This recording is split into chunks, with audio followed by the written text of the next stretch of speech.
The Ohio State Buckeyes are back in action Thursday night. We have got college football bets for Thursday for you. NFL Take Your Pick featuring some quarterback props for the upcoming season and movies night. Otherwise, it would look very odd that we have snacks in front of us for today's show. Welcome to Bet. He's Tyler Foljam. I'm Joe Fortenbaugh. Should have rode with you on Baltimore. They continued to cover the spread. They don't even make it close. You swept right through with them. But I should have rode with you on the Fighting Illini, my friend. So should Bear and Stanford Steve. So congrats to Brett Bielema on getting his first win again in the Big Ten. And Scott Frost looking a little dicey up there in America. That's a message to Greg McElroy, to the Bear, and to this guy. Oh, it was a Stanford Steve. It was Greg McElroy. That's right. So sorry, Stanford Steve, if you were backing the Illini, it was Greg McElroy and the Bear. All bet against me last week, and all. Just like I did, sat through that horrible football game and got a result. All right, football. That's the name of the game. YouTube.com/ESPN Sports Betting is where you can find all of our previews for the upcoming NFL season.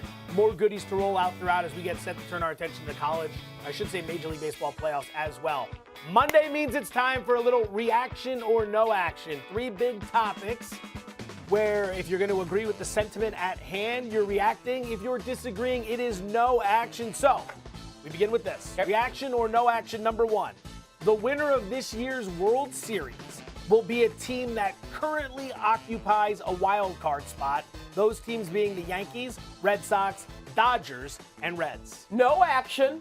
It's a little dangerous, though, Right. because in Major League Baseball, it's oftentimes not the best team that gets to or wins the World Series. It's often the team that's playing the best baseball in September and October. And right now we're starting to see some of these teams, the Dodgers as they've fortified their roster, the Yankees as they've done the same, play their best baseball at the right time. However, when you look around the landscape of both the National League and the American League, there's some really damn good teams that are not only playing great baseball right now, but have for the last 4 or 5 months winning divisions. I speak, of course, of the Milwaukee Brewers and the San Francisco Giants in the National League, and in the American League, the Astros, White Sox, and Rays have essentially led their division the entire season. So those are really good teams. They all have the requisite pieces. They can hit, they can defend, they can pitch. So I'm going to ride with that field rather than the wild card field, although in Major League Baseball, it seems more than other sports, the hottest teams, aka the wild card teams, have a good shot. Yeah, that's the Giants in 10, 12, and 14. They were never the best team in baseball, but they were the best team that time of year. I agree with you. This is no action. The Dodgers might not be a wild card team come playoff time, but it's likely, based on the way things currently sit, that the other 3 will be. The reality of the situation is it's very difficult to win a World Series as a wild card team. Since Major League Baseball went to the 2 wild card team per league format in 2012, we have only, in the 8 years since, had 2 wild card teams win the World Series.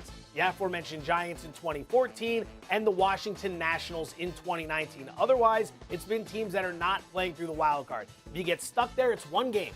Anything can happen, right? So the variance is much higher than in a 7-game series. These teams are going to be knocking each other out just to get into the playoffs to begin with. And I'd rather have the Astros on my side, quite frankly. I'd rather have the White Sox in that bullpen on my side. I'd rather have the surging Atlanta Braves and the Milwaukee Brewers in that rotation. And you know what? If the Dodgers end up as a wild card team, so be it. The Giants have been really good. Who's to say they can't continue this into the regular season? Switching to tennis, which we have got to get Brad Gilbert on Daily Wager this week. ESPN News every day, 6 to 7 p.m. Eastern. The 2021 U.S. Open underway from Flushing Meadows in Queens, New York City. Reaction or no action? 3-time U.S. Open champion Novak Djokovic will not lose a set until the semifinals. Not lose a set? Single set. Until the semifinals. I'm going to go no action. Now, Djokovic is clearly the favorite, clearly the best tennis player in the world right now on the men's side. And his draw to get to the semis, though, through his quarter, it's not difficult, but there's a couple of guys that he could run into who have some legitimate tops. Kei Nishikori, who's been a U.S. Open semifinalist before, and Matteo Berrettini, the Italian, who was a Wimbledon finalist recently. So a couple of guys that he could run into. It's just really unlikely to sweep your way through to the semifinals. So I don't think he loses a match, but a set, no action, sure. He'll drop one. I am with you on this one as well. This will be no action. So in order to get to the semis at the U.S. Open, you're going to have to win 5 matches. That would mean 5 sweeps, 15 sets in a row you have to win. He can do it. But let's take a look at what he's done in the other 3 Grand Slam events this year, all of which he won. At Wimbledon, he needed 16 sets. to reach the semis. Well, he only lost one. That's a loser. But that's a loser. You go back to the French Open, he lost 3 sets total en route to the semis. And if you go back to the Australian Open, he lost 5 sets on his way to the semis. The draw is relatively easy, but it takes one guy giving him his best shot. And right? And you said he lost 5 sets on his way in the Aussie Open? 5 in the Aussie. What's the similarity between the United States Open and the Aussie Open? Hard court. Hard court, whereas it's clay in the French and grass in Wimbledon. So Although, again, from what I understand, the toilets swirl backwards down there. Oh, maybe that's why. Maybe that's why. That could have been the issue. Djokovic, much better when the toilets are swirling clockwise. When they're counterclockwise is when you want to bet against them. Really throws off his backhand, I hear. That's a deep handicap.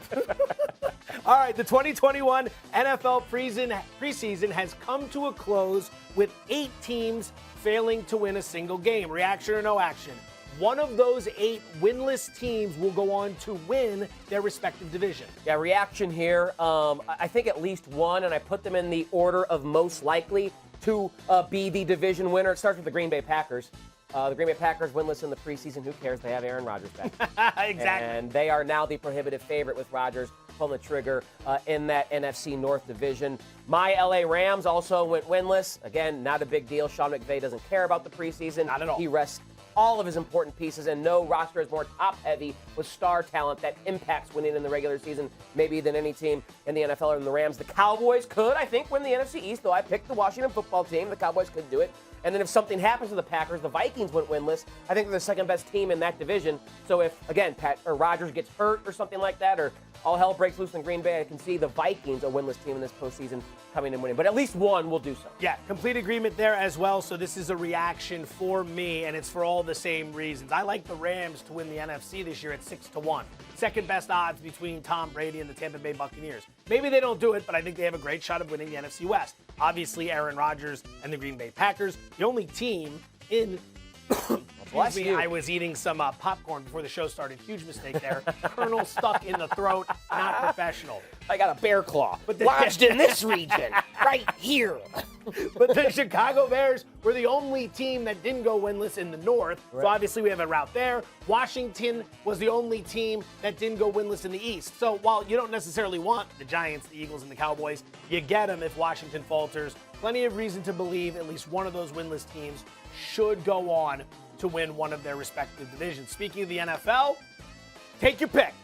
The NFL prop edition. Here's what we are going to do. We are taking 3 quarterbacks, Trevor Lawrence, Zach Wilson, and then 3 questions, I should say, Tom Brady versus Josh Allen.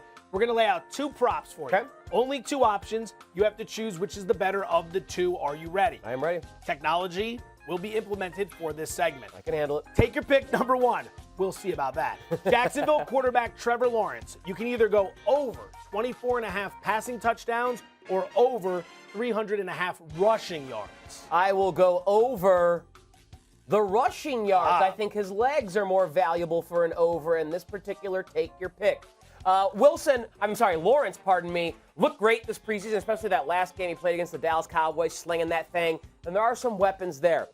I do think they'll have a really good offensive line as well that will be able to allow him, unlike maybe Justin Fields when he starts, to throw the ball more than just kind of escape from trouble with his legs. But Lawrence is a guy who has really good athleticism. He showcased that at Clemson. Averaged in his career at Clemson 24.5 rushing yards per game. Extrapolate that over 17 games. That's 400 rushing yards in a 17-game season. So there's a 100-yard cushion if we just take his college production, which is not the most scientific way to do it.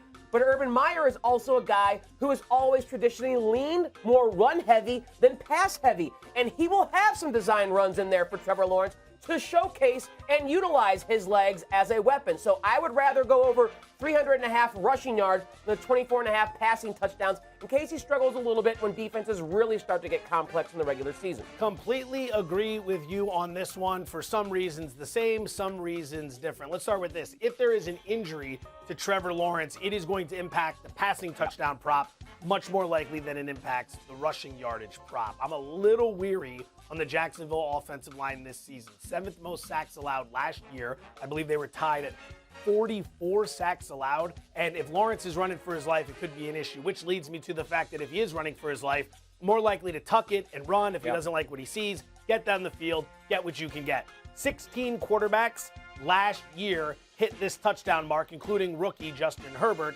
10 quarterbacks hit this rushing mark last year, including rookie Jalen Hurts. So it's not as if we're asking that much on either prop. Lawrence, 943 career rushing yards at Clemson, 18 touchdowns. He was very good with his feet, especially in that second season with the Tigers. I'm with you. I'd rather play the over on the rushing yards than I would on the passing touchdowns. To New York we go.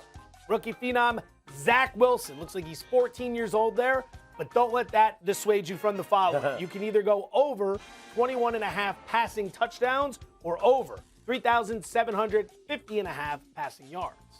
I'm going to go over the touchdown passing prop here. Now, you notice it's 3 full touchdowns less than Trevor Lawrence. And the one thing we know about Wilson and Lawrence, they're the only 2 rookie quarterbacks at this very second we know are guaranteed, unless injury happens, to start every single game. So 22 touchdowns in a 17-game season is like 1.25 over the course per game over the course of the season. I think Wilson can do that because, Joe, he looked very, very capable in this NFL preseason. As a matter of fact, I think Pro Football Focus gave him the second best grade during the preseason behind Mac Jones, ironically enough, of the 5 rookie quarterbacks that played. Corey Davis and Elijah Moore, I think, will be legitimate weapons. And I'm not so sure that Zach Wilson, or that this offense, will rely on guys in that backfield like Michael Carter to run the ball near the goal line. I think they'll use Wilson on boot action.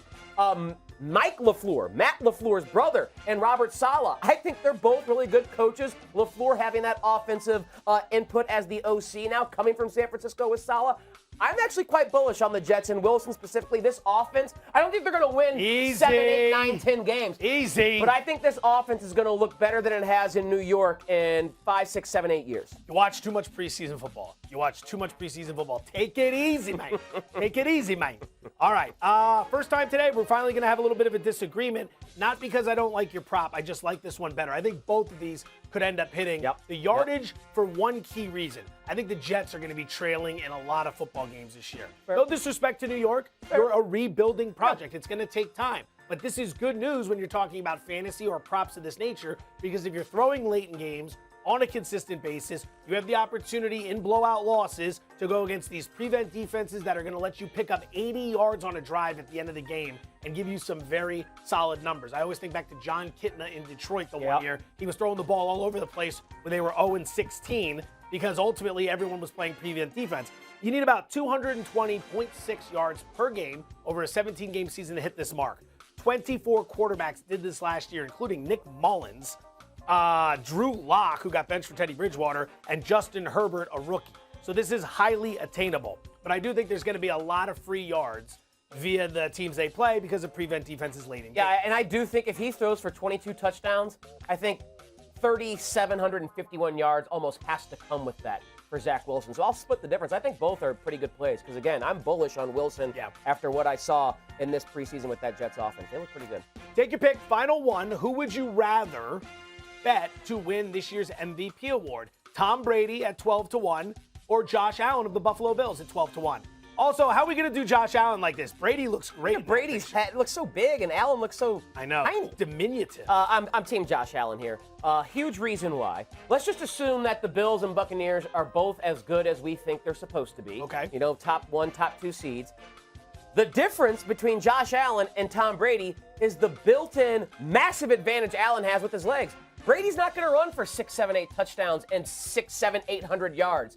Allen will throw for that 4,500 to 5,000 yards, those 40 touchdowns like Brady. And if they get the 1 or 2 seed, he'll also tack on another 700 yards of production offensively and 7 more touchdowns. So at 12-1, exact same price, give me the guy who can throw and run versus the guy who can only throw. Completely agree. He's run for 400 or more yards in each of his 3 seasons in the league, so the legs are going to help. Plus voter fatigue. Let's be honest, Brady's been in the league 21 years. He's only won MVP 3 times. He's the most valuable player in the history of the sport. But people are tired of voting for him. He's got Giselle. He's got the money. He's got everything. You're not getting the MVP votes either. Josh Allen, if he has a big season, people would rather vote for him than for Brady. I think we have to handicap that as well. Great. So let's go from the professional ranks to the amateur ranks. College football week 1, week 0. See you later. You're in the rearview mirror. Thanks for everything. Week 1 kicks off Thursday night. So how about a little pick 'em?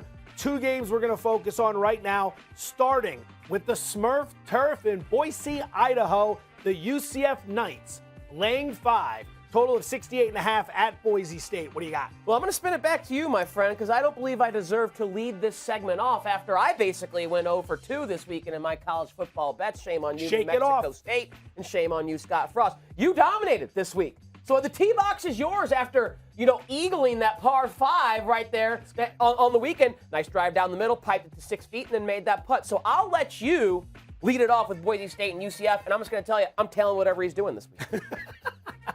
Very classy of you. We're going to play the over here at 68.5. Now, one of the reasons last week we talked about the under in the Nebraska-Illinois game was very simple. Two teams that run the football, two teams that move at a very slow tempo. And you saw that if you watched that abomination of a Big Ten football game. Two teams that took forever to get to the line of scrimmage, two teams that took forever to get the offense going, especially Illinois.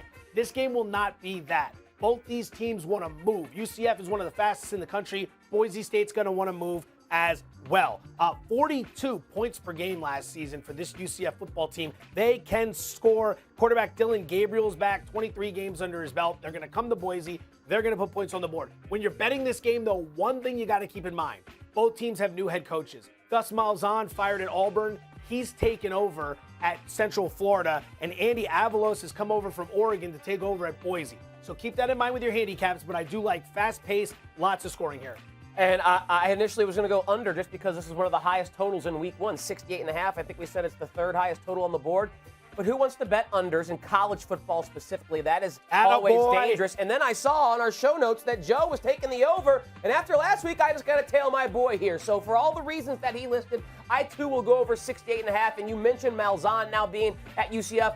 Central Florida's been good because of offense when they've turned into kind of a significant power, and Malzahn should continue that. Go back to his days at Auburn, go back to his days at Arkansas State, wherever. Tempo and scoring, and the same can be said about Avalos coming from Oregon. That system, whether it was Chip Kelly, to a lesser extent Mario Cristobal, but built on tempo and scoring, so expect that in this game. It's a great situation for me. If we lose this bet, he mushed me. If we win this bet, I take the credit. Keep that in mind. We'll see you next Monday to recap. All right, game number 2. It's the number 4 ranked Ohio State Buckeyes. Laying 14, total of 64.5. They're in Minnesota to take on PJ Fleck's Golden Gophers. Why don't you lead us off? Yeah, a little bit scary here, but I'll lay the 2 touchdowns. Because Ohio State, despite the fact that they're going to have now C.J. Stroud at quarterback and going through a little bit there, this should be, outside of that quarterback position, this is one of the top 2, 3 at worst most talented rosters, not in the Big Ten, but in all of college football here. They have 2 wide receivers that are going to be first rounders in Olave and Wilson. They have a running back, Travion Henderson, I believe is his name, that the Bear just keeps talking about is going to come in and dominate. I like PJ Fleck. I like Minnesota and the program. This is just a team in Ohio State that's on a different echelon. I will not be betting against them until they give me a reason to. Yeah. And with this being the first game of the season, I will be betting on the Ohio State Buckeyes. Yeah, Ohio State, stop me if I'm wrong here, they've had some success the last few years. They seem to be a pretty good football team. I can understand your reason for backing them. I will play the under in this game, which has continued to fall. It's now down to 64.5. Why? Well, for starters, there's some rain in the forecast for Thursday night and winds somewhere around 15 mile an hour. Now, that could change by kickoff, but keep that in mind. The reality of why we want to go with the under is multifaceted. Number 1, you mentioned C.J. Stroud. New quarterback at Ohio State. They're breaking him in. It's the first time Ohio State is starting a QB with no experience whatsoever to open the season in a long, long time. I don't have the number, but look that up. Bear will have it on game day for sure at some point. You have a situation here where on the road, early, crowd in the stands, they could be a little sluggish and then blow the doors off of Minnesota later in the game. This is a big number to get over. Ohio State always packs its defense. Minnesota will be better this year than they were last year, but ultimately under 64.5 is the play. Minnesota bringing 10 starters back from last year's defense. Let's go to the Diamond, where both of us got jobbed last week in Diamond Dollars. Double play edition as we rebooted this for the second half of the season. We both had winners going into the 9th inning, and we both lost. You remember this? I tried to forget it. What, the Rocks and Cubs was at like 4 or 5 runs going into the 9th or something, and there was 5 runs hung on the board or something like that. It was outrageous. You know I like betting unders with the Rockies, and when I look at Wrigley Field as well, I look and see where the wind's blowing. Brutal beat for you as well with the A's and the Mariners. Don't remember it. don't remember it, but I was just trying to set you up there. Lou set you up, take it and run. blew the ninth there, but thankfully Trevino blew the ninth later in the week when I was on the other side of the A, so it ended up working out. All right, so what do you got this week? You got $75 left. What are you gonna do? I'm gonna risk another 25. Woo! This time I'm laying 120, and again I'm playing an under in a Rockies game. This time they're on the road against the Texas Rangers, another offense that just does not scare me at all. That's going to be a terrible baseball game. Herman Marquez is starting for the Rockies on the road, and we know he's a decent real-life pitcher. Now, A.J. Alexy is starting for the Rangers, and I believe he might be making his debut, or he has very little experience pitching. But what I'm really leaning into here is the situation. The Rangers as home underdogs, 27, 21, and 2 to the under this season. That's 56%. The Rockies as away favorites. It's happened just 4 times, so small sample size theater, but the under is 2-1-1, a 66% hit rate. And more than that, the Rockies offense this year away from Coors Field, Joe Fortenbaugh, 30th, which is dead last in Major League Baseball in average, on base, slugging, and OPS. They're a bad offense on the road. Terrible. One note there. That's not to win 46.74. That's to return 46.74. Yes. That includes the $25 investment coming back to Tyler plus his winnings. I've got one play as well. I had 2. One of them was a game that already started. I did not pay attention to the time. I probably don't deserve to win that game. The game I will be going with that hasn't started yet, the Washington Nationals plus 135 over the Phillies. Betting against Zach Wheeler, who went from being a Cy Young candidate to just absolutely brutal. 4.62 ERA in the month of August, 4 or more earned runs surrendered in 6 of his last 9 starts. Washington is going to try out righty Josiah Gray. Gray has been very good since he was traded over from the Los Angeles Dodgers in that Turner-Scherzer deal. 4 of his 5 starts, 2 or fewer earned runs. Phillies hit lefties well. Gray's not a lefty. Gray's a righty. Phillies do not hit righties well. Phillies have been struggling on the road. Take 135 plus 135 with the Washington Nationals. All right. Nice. The popcorn is here. We can commence eating. Secret, we were kind of eating it before the show anyway and getting yelled at in the process. It's movies night, 1990s edition. So that's the only theme here, is that these are all movies from the 90s. We will be working together as a team, given a quote, and we will need to take that quote and guess which movie it belongs to. What's on the matinee. Options. Any that you did not see here. I've seen Casino. I've seen a few good bits. Casino, you put an A on there. Well, I have. Missouri thing. I've seen Wayne's World. I don't think I've seen My Cousin Vinny in its entirety. In its entirety? But everything else I've seen in its entirety. I know I've seen scenes of My Cousin Vinny. All right. Well, here we go. Let's go with question number 1. I think we can get at least 8 here. Yeah. I'm hoping 9. Okay. Number 1 I'll is go right 8.5 over. 8.5. All right. The funny thing is, on the outside, I was an honest man, straight as an arrow. I had to come to prison to be a crook. I'll give you first honors here. Shawshank Redemption? Shawshank Redemption, indeed. Bang. Boom. 1 for 1, right out of the gate, knocking down threes like Steph Curry against Sacramento Kings. Was that Andy Dufresne who said that, or was it Andy Dufresne? Who said that? Actually, I don't know who said that. That's a great question, but thankfully we don't have to answer that. We've already done our hard work. Question number 2. I hate to shatter your ego, but this is not the first time I've had a gun pointed at me. That's going to be challenging. Is that a Pulp Fiction? Is that a Casino? Is that a My Cousin Vinny? A Few Good Men. Few Good Men? Point a gun at, I don't think it's that. I don't think it's a Few Good Men. All right, so we're going to have to take a second here to figure this one out. Hate to shatter your ego. It's not American Pie, thankfully. No, it's not Clueless. Hunting, Clueless, it's not Happy Pulp Gilmore. Fiction. I lean Pulp Fiction as my. All right. But if you can Casino or My Cousin Vinny me, I'll ride with you. Let's go Pulp Fiction. All right. There it is. Wow. A lot of quotes we could have gone with there. Went with one of the tougher ones. Good producing. Good producing.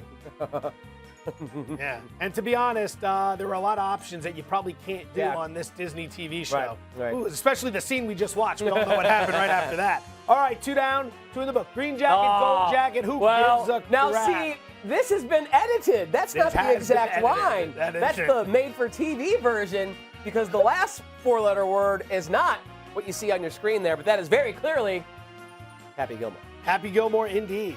One of my favorite lines in any movie of all time. I can't believe we took liberties by changing that quote. Gold jacket, green jacket, who gives it? Bob Barker in some of his finest work. All right, movie number 4. The car that made these two equal-length tire marks had, I don't know that word. Positraction? Positraction. You can't make those marks without positraction, which was not available on the 64 Buick Skylark. This, I got your back here, is my cousin Vinny. This is Marissa Tomei in one of the great scenes in Hollywood history. I believe she won an Academy Award for this performance, and the entire performance was remarkable. That scene in general was fantastic. I may have a slight Marissa Tomei story.